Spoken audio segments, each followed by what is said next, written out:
Assalamualaikum warahmatullahi wabarakatuh. Perkenalkan, nama saya Nuria, NPM 1931090151.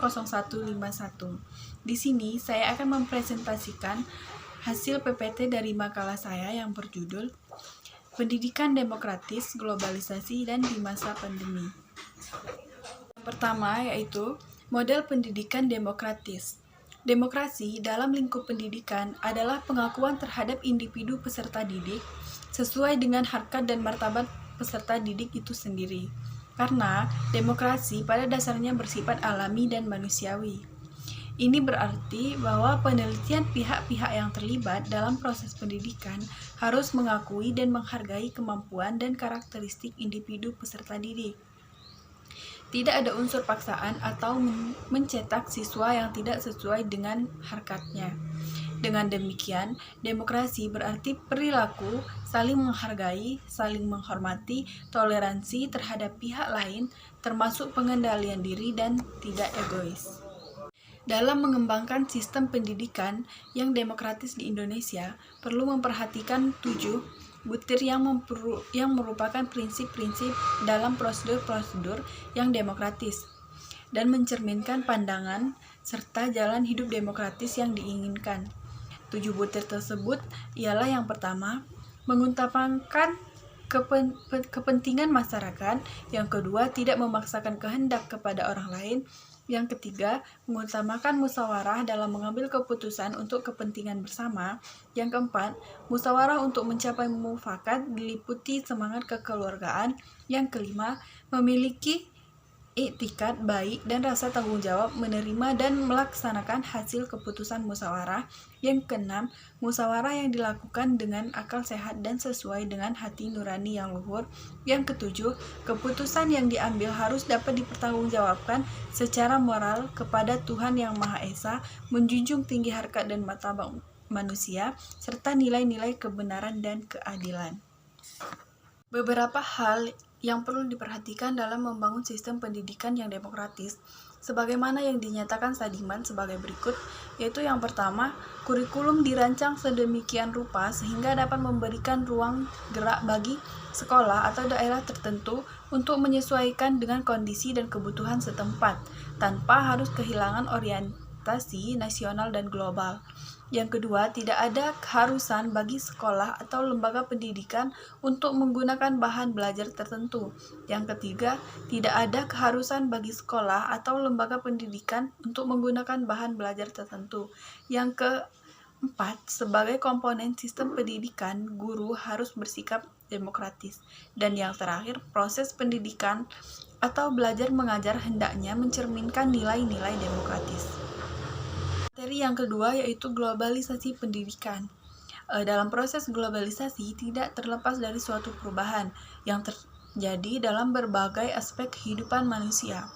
Kaitan antara globalisasi dan pendidikan menurut Giddens terletak di dalam suatu masyarakat baru yaitu knowledge-based dan society yang merupakan anak kandung dari proses globalisasi. Karena globalisasi adalah ilmu pengetahuan berkembang dengan pesat yang merupakan dasar dari globalisasi ekonomi dan politik di dunia ini. Namun, dengan sedemikian, suatu masyarakat berbasis pengetahuan yang berdasarkan pada ilmu pengetahuan akan terus-menerus berubah dan merupakan subjek untuk direvisi. Pendidikan memiliki keterkaitan erat dengan globalisasi. Pendidikan tidak mungkin menisbikan proses globalisasi yang akan mewujudkan masyarakat global ini. Dalam menuju era globalisasi, Indonesia harus melakukan reformasi dalam proses pendidikan dengan tekanan menciptakan sistem pendidikan yang lebih komprehensif dan fleksibel, sehingga para lulusan dapat berfungsi secara efektif dalam kehidupan masyarakat global demokratis. Pendidikan berwawasan global dapat dikaji berdasarkan dua perspektif, yakni perspektif kurikuler dan perspektif reformasi.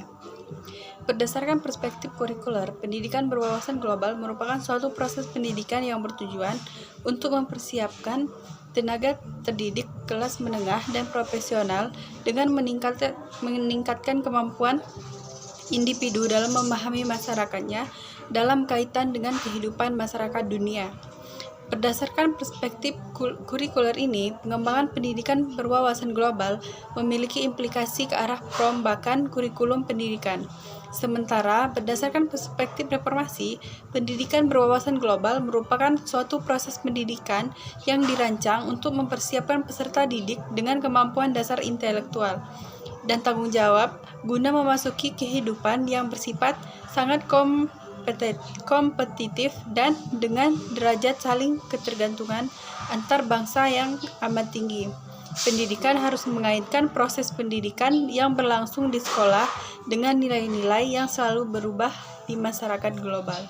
Yang ketiga yaitu pendidikan masa pandemi, masalah dan prospeknya. Masa pandemi COVID-19 membuat pola pendidikan berubah. Semula proses belajar mengajar dilakukan dengan tatap muka, tetapi kini proses belajar mengajar dilakukan secara jarak jauh dengan memanfaatkan jaringan internet serta teknologi informasi dan komunikasi atau sering disebut dengan TIK.